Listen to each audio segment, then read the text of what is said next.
really great ideas for structuring your design. I recommend both of these books. It will not give you how to take care of a plant like this one does. This will tell you how to take care of a plant, when to prune it, etc. This will guide you towards giving yourself a good idea with where to go. And if you get lost or you need help, I'll give you my information, and I'm available to, we can email back and forth with questions, or if you need me to come out and do a consultation, I'd be more than happy to do that as well. So those are some aids for you. If you really are into California natives, this is a great book here. Theodore Payne Foundation, which sells California natives, also sells this book. Amazon, you can get it on Amazon. I believe Borders may even have this book. Really great book. Again, it breaks it down into California zones, woodland zones, desert zones, high desert. It will tell you what plants that you can purchase for your area, okay? And also maintenance on it, which is really important. Any questions?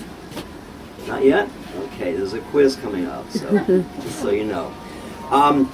We probably want to ask ourselves sometimes, why are we landscaping? Are we going to resell our home? Are we looking to increase the value of our neighborhood? I did a little research and I found some really important bullet points worth sharing with you. Resale value on a home can increase the sale of your home by 14%, which is pretty good.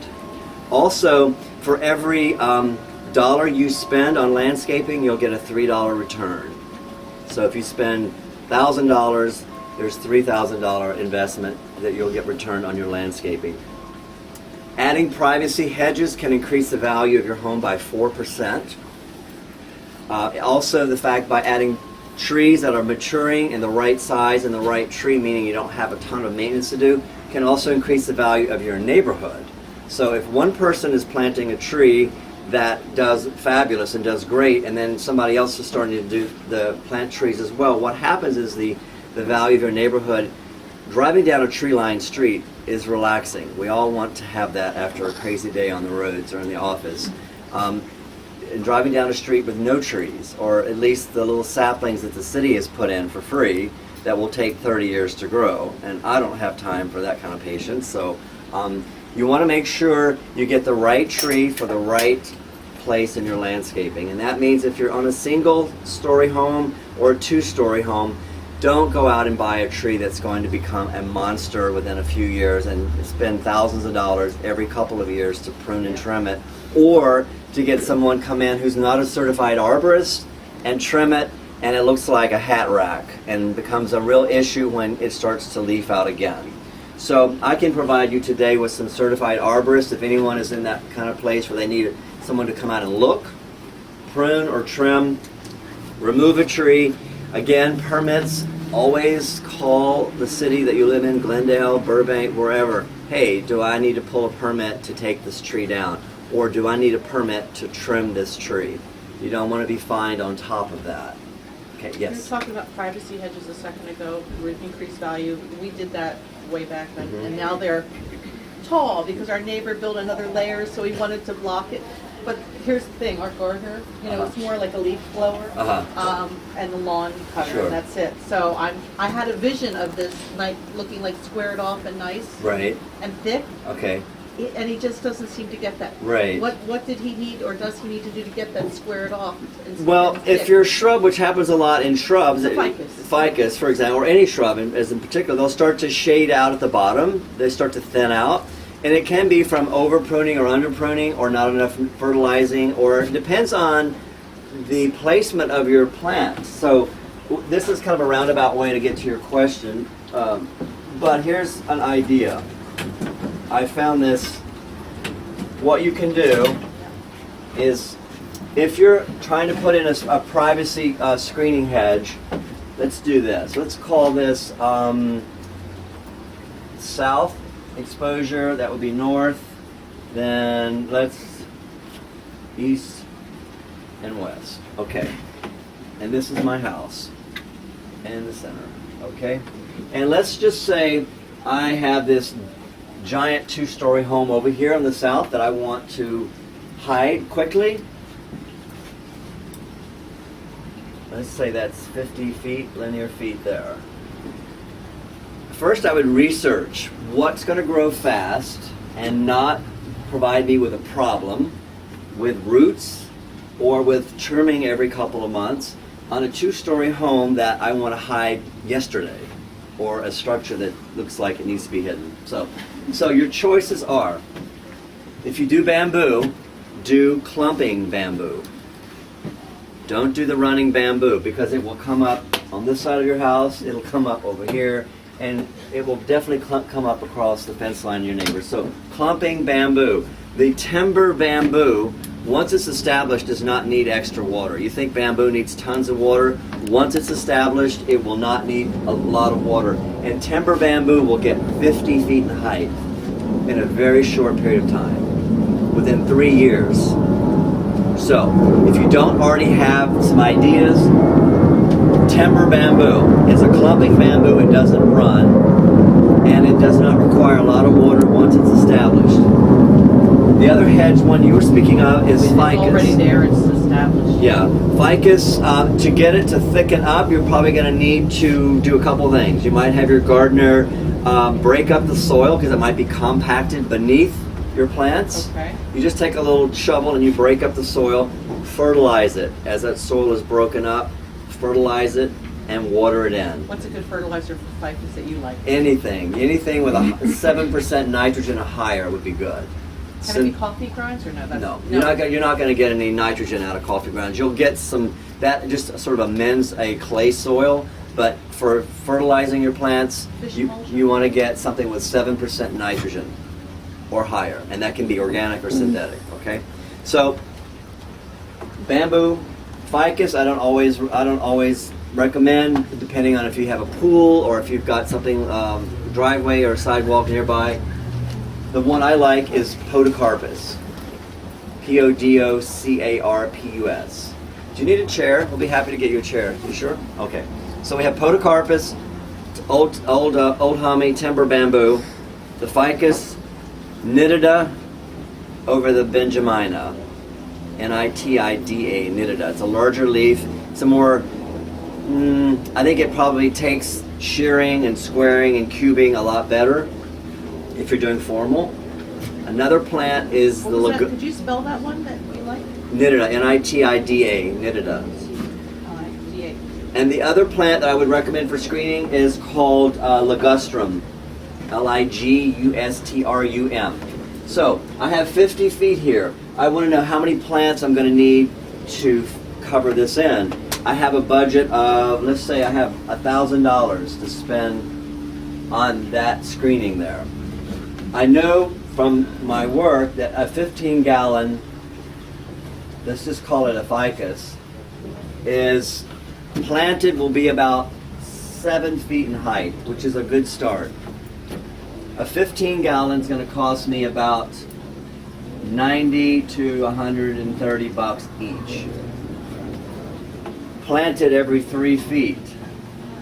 So 3 into 50 goes good and fast as 17. 17. So 17 times, let's call it $100 per plant. So it's $1,700. I need labor. I'm going to need some soil. If it's clay soil, I need to amend that soil a little bit. I'm probably going to mulch that. So you're looking at probably $2,500 to do a privacy screening hedge.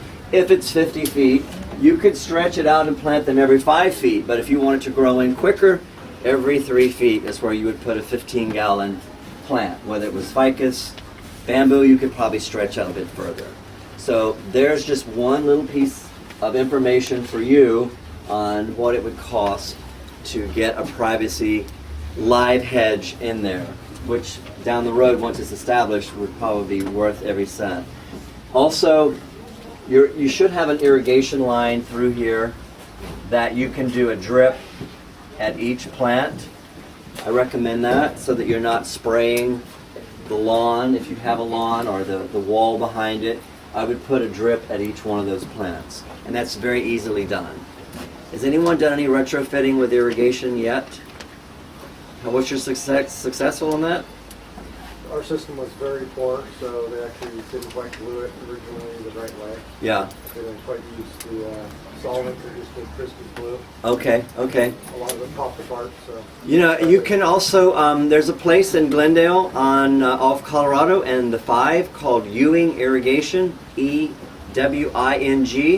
There's one in Santa Monica. They are really great with helping people get their irrigation retrofitted. They sell basically to the landscape trade, but if you're a homeowner that comes in and you know what you want, you know, square footage, you have a general idea of what you need, you say, hey, this is what I need. They'll hook you up. They'll set you up. And it's a really, really very well-run business. And they're right off the 5, and it's Ewing, EWING. And they're actually a nationwide company. I've seen them in Texas and back east as well. What town? Pardon me? What town here? Did you say that? There's one in Glendale and there's one in Santa Monica. I go there all the time, and they're always helpful with giving me the right. Now, one thing I just recently learned, I'm not an irrigation specialist, but I learned this, is that your tubing, depending on how many holes you have, the spacing between them, gives you the gallons per hour drip. So if you have, which is pretty, I kept saying, well, how can you, yes, and this is where it all comes down. So your brown Netafin tubing, which we're just going to draw a line like this. Okay, there's holes probably every 2 inches. So that would equate to 1 gallon per hour drip. If you've got, and they sell it, it says 1 gallon or 2 gallon per hour. And then if you've got more, then you get 2 gallons per hour drip. Is that And- per hole? Pardon me? Per hole? Those are the whole line on the system. So each of those holes represents whether it's 1 or 2 gallons. And that's important, especially if you're doing bigger plants. If you're doing a 24-inch box tree, you know you're going to have, this is our soil line, this is our tree, and my roots is 24-inch box means that. You have roots 24 inches that way, and you have roots 24 inches that deep. A drip line above the ground is going to take a while to get all those roots to where they can absorb water. 2 things what they do, if we're looking down at a bird's eye view, this is the tree, you can run your drip line around the tree 2 or 3 times. So you've increased it not only per hour, but the amount of water as well. Does it make sense? You want to not just irrigate the top 3 inches of your roots, because that was an expensive tree, and I've got 18, maybe 12 to 18 inches that never see the water. So Does that go for shrubs like absolutely, yes. If you're retrofitting your irrigation, even if you've got established hedges, run it around 2 times, just around the tree twice. Yes, sir. I have a question talking about soil. I live in the Woodland Hills area, which I guess is a lot of clay and hard soil. What could I do other than turning it every so often? Is there anything that I can add to it to keep it? You can do 2 things. If you've already got an existing soil and your plant's already in the ground, you can do 2 things. You can add organic matter to the top layer of your soil, or you can add a cactus mix and sort of turn it under. Both of those are going to break up the clay soil and allow moisture to penetrate through the soil. You want water to get away from the roots of the plant. So clay soils are good for a lot of California natives. If you look up in the mountains of Santa Monica, that's clay, rocky soil. No one's amending that soil. No one ever has, but there's a lot of plants that are doing terrific that we could bring into our garden, that simply modifying what we have in our backyard or the hills. That being said, if you wanted to create something a little more organic, or you wanted to grow your vegetables, or maybe you had some ornamentals you wanted to grow, you definitely will need to amend. And you can either do that prior to planting by adding a cactus-based mix to create permeability in your soil, or you can add organic matter to your soil. When you say organic matter, is that like manure or? Absolutely. Anything that, because you think about a clay soil, it's heavy, and if you add sand or you add perlite or you add organic matter, you're creating air pockets in there. So now what happens is the water is not just sitting here by adding all these other ingredients to it. Think of it as a cake batter or a batter in period. That the water now will be able to percolate through this clay soil. It doesn't happen overnight, but if you keep adding your cactus mix to your soil as a top amendment and then tilling it under, you can do it that way. Because it's very difficult to go and start over if you've already planted. Yes. Even on a ficus, you would add cactus? No, I don't think so. Ficus, if your plant's already established and looking well, don't do anything. If you need to retrofit your irrigation, fine. If you need to fertilize for nutrition, fine. It's growing wild. It's But big. if it's not out of control and you're not replacing it, don't worry about it. But if you have invested a lot of money in trees, which can be expensive, you want to make sure you're getting water all the way down. And how can you tell? One of those. Does anyone? Oh, yeah, did you You bring guys this have today? one of these? Okay, my next class I'll bring some and I sell them for, I think they're like 18 a piece. It's worth the value of this. This is a moisture probe and this is how it works.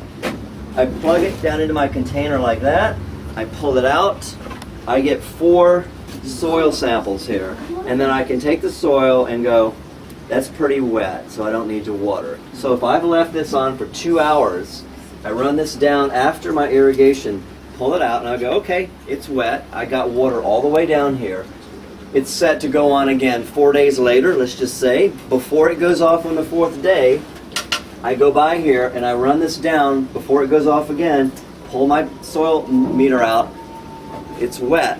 I don't need to run the irrigation because it's already wet, so don't run the irrigation. If it's bone dry, then maybe you back it up a day earlier. You only have to do this in the beginning. Plant your trees or shrubs, whatever, run your irrigation, run it into the ground. It gets down about 16 inches, which is pretty close to the bottom of a 24-inch box. You'll be able to tell just by feeling with your hand that it's dry. Okay, I need to run this longer. And if it's wet, the next time it goes off, say if it's Wednesday, before it goes off, you run this down again and you pull this out and you go, okay, it's really dry or it's really wet. And that will save you a lot of money and overwatering and underwatering your plants. And I think I saw some questions. Yes. That was long enough. Pardon me? That might be long enough for the 24 inch. Yeah, this is about 14, 15 inches down. If you wanted to, if you're doing bigger trees, like 36-inch box, 48-inch box, which are huge trees, what you can do is you can take a PVC pipe and you can cut it to 48, maybe 50 inches, and you run it down into the ground. Okay, you probably need to dig a hole to get it started. Run it into the ground, and then you can take a bamboo stake, little bamboo, thin bamboo stick. You know, have you ever checked your oil before in the dipstick when you pull it out and you go, okay, that's what you're doing. You're creating an oil dipstick water thing. So what you're doing is you have your PVC, you run it into the ground, and you can be maybe a couple inches above the mulch line so you know where it is, and so you don't get mulch stuck down in there. Then you just run your bamboo or whatever little piece of stick down into there, and you pull it out, and you can see if the bottom is wet, that down inside there, you don't need to add more water. Those are for bigger trees. But this will give you a good idea on even a 24-inch box, because it will go down about 14 inches there. Yes? What about potted plants? Like Perfect. For my patio, 'cause I don't have. That's what I just did right here. Just ran it into With here. a little meter on it. Yeah. Yeah, those, you know what, the meters fog up after a while. The tips, which are copper, break off. It doesn't last long. This, unless you, I don't know how you could destroy that. You gotta stand there and wait until it goes to the numbers. Yeah, and I have things to do. I can't stand and wait for that. Oh, I- So this you know. I mean, if you have feeling in your fingers, then you can go like that. There's a 2, 4, 6 inches in depth. I know for sure. If you want one, and before you leave today, just sign up, and then I'll bring them to class on the next time. And if you're here, we can get you one. So this will help you with that, which will help you save your plants. Did you say the drip line should be like 2 inches under mulch? Is that what Your drip line should be under your mulch, absolutely. You should not be above your mulch because you're now using the mulch, becomes a sponge, takes up the water that you want to go to your plants. So the drip line should be underneath your mulch. And when's the best time, if there's like this controversy, do it late at night or do it really early in the morning before the sunrise? Drip line is fine. You can run drip line anytime you want. But I mean, if you're watering, I think it's better early in the morning. But if you're doing spray, and sometimes we have to keep a piece of our lawn for whatever reason we want, that you have to do the spray on a lawn. So it is best to do that early morning. Early morning, like 6 a.m.? 5, 4:30, 5, 6. If it makes a lot of noise and kicks on at 4:30, I don't want to be waking up by irrigation going on. That's happened before, so you just modify that. But yeah, it should be early before sunrise. Yeah. Yes. I just wanted to give a testimony of how great your little stick is there. I have that, and I have tons of plants and shrubs and everything around my property. And it's not like you have to stick that in every plant or anything, just in areas. You just do it a few times and you see, and it saves you from overwatering and wasting water in this day when we're trying to save. Right, right. It's really very, very handy and very quick and easy to use. And if you are planting, thank you, and if you are planting a tree, it's best to do it in 3 areas because sometimes water may seep down quicker in one area than others.